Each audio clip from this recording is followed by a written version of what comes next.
Okay, welcome to the commentary for Greek family. So this is another one of those interesting Dear Abby letters. Again, quite short, but it has some good little phrases and words like naive, broke the camel's back, or the straw that broke the camel's back. Um, but the basic topic is really intercultural dating or marriage or relationships, right? Having a relationship with somebody from another culture. Maybe you guys have seen the movie My Big Fat Greek Wedding. In fact, it's a good movie. It's funny, and it's about this topic. This man dates a woman who has a Greek family, and the Greek family doesn't like him because he's not Greek, right? They have a very strong idea that she should only date other Greek people. So there's a big problem with her family. It's a comedy, so it's not too serious, but it's the same basic idea. So, maybe some of you, I don't know, what do you think about this idea of, dating people or having relationships with people from other cultures? Now, certainly, Tomoe and I have this issue. She's sitting right here on the bed right now. And we sometimes have difficulties because of our different cultures and languages. We have a language barrier. We communicate with each other in English because I know very, very, very little Japanese. And her English is good. So that's how we communicate. But it's not her native language. So sometimes she says something and she means something, and I hear something else, and something she doesn't mean, and we have a miscommunication, and that can cause problems sometimes. Sometimes we have big arguments, but really it's just a misunderstanding, a language misunderstanding. Sometimes it might be a culture misunderstanding. Of course, Japanese culture and American culture are different. We all know, some of the stereotypes, but there are little things and sometimes big things that are different, and it can be hard for us to understand each other about those points. So it's a little bit of extra difficulty when you date someone from another culture, and especially if different languages are involved.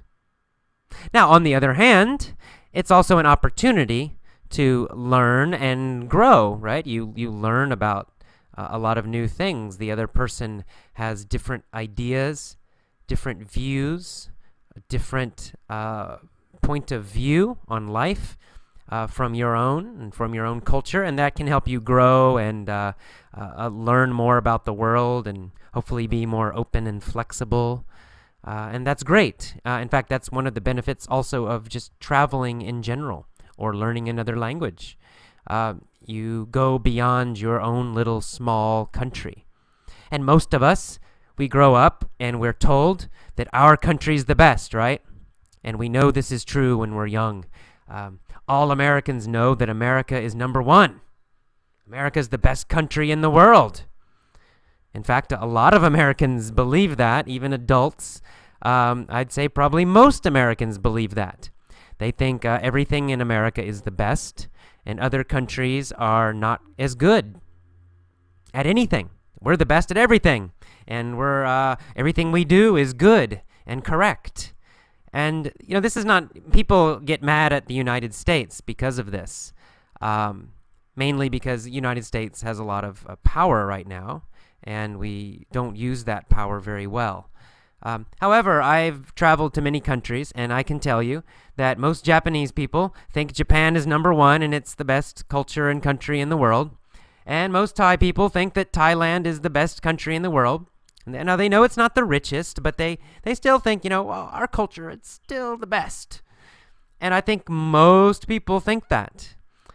Most people are taught that when they grow up. They're taught by their parents.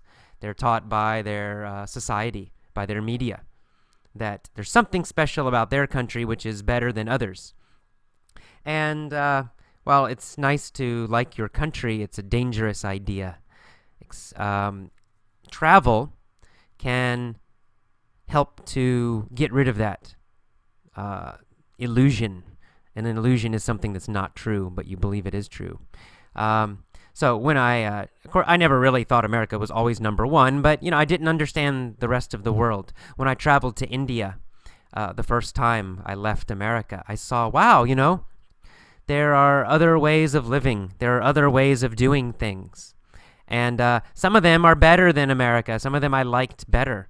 There were many parts of Indian culture and parts of the country in general that I thought were better than the United States. And, there were other parts that I thought America was quite good. And then later I traveled to Japan and lived there, and Korea and lived there, and Thailand and lived there. And I traveled in Italy a little bit, and in England a little bit. And I started to realize, wow, there are many, many ways of living, many ways to do things, many different religions, many things to believe. And, there is no best country. Certainly America's not the best, but, none of these countries were the best. They all had great things. They all had very nice things about them that were different and unique and special.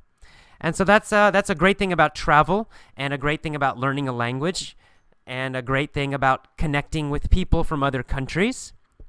And it can also be a great thing about dating people or having a relationship with someone from another country, because then it becomes very, very personal.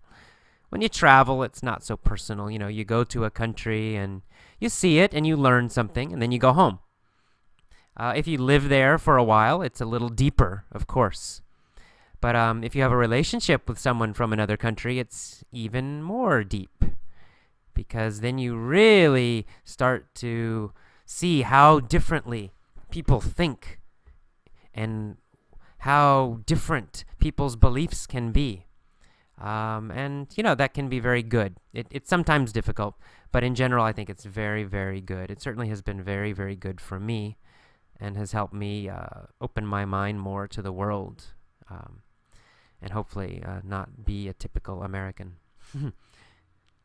Another issue in the mini story, I told a little mini story about somebody on the street coming up to me and trying to make me become a Christian. And actually, this is kind of a true story. It's based on a true story, because I used to live in Georgia and also South Carolina in the United States. These areas are in the southeast part of America, and the southeast is very, very Christian. When I say Christian, I mean Protestant, Baptist mostly, and very evangelical.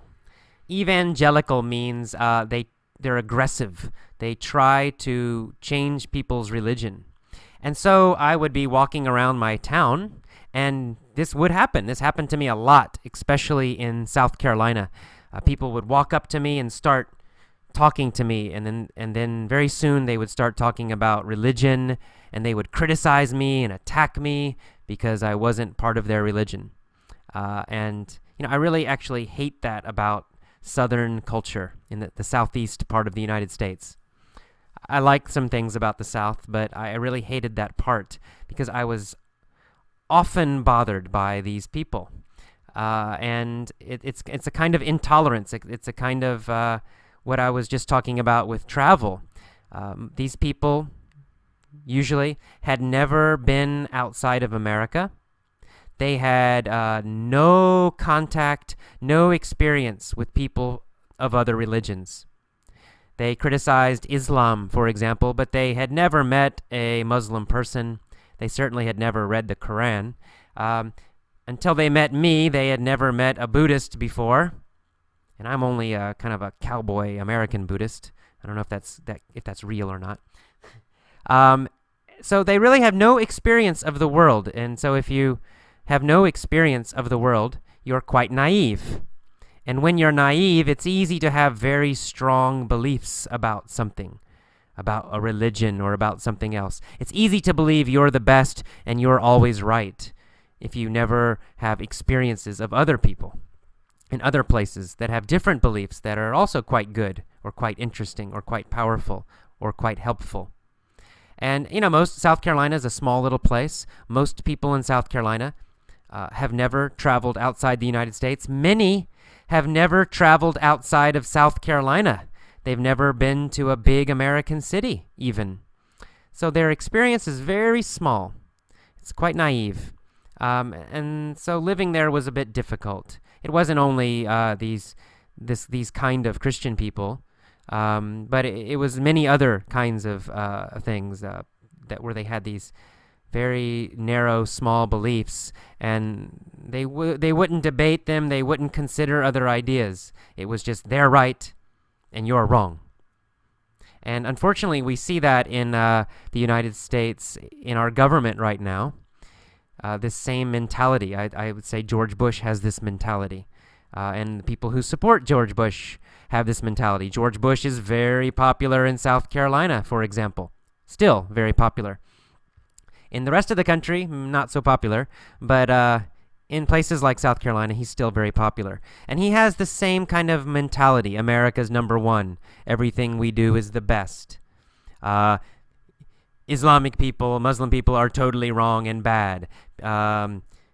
Any other part of the world, they're not as good as we are. These are beliefs that are common in parts of America and, unfortunately, common in our government right now.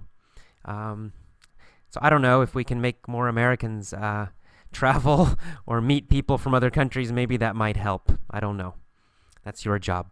Meet some Americans and teach them about the world. Teach them about your country.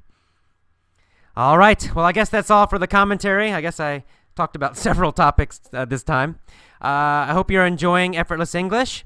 And look at the forums. I need your help. I've put a couple forum ideas asking for your help and your contribution, your actions. So go read the forums and help improve the Effortless English Club.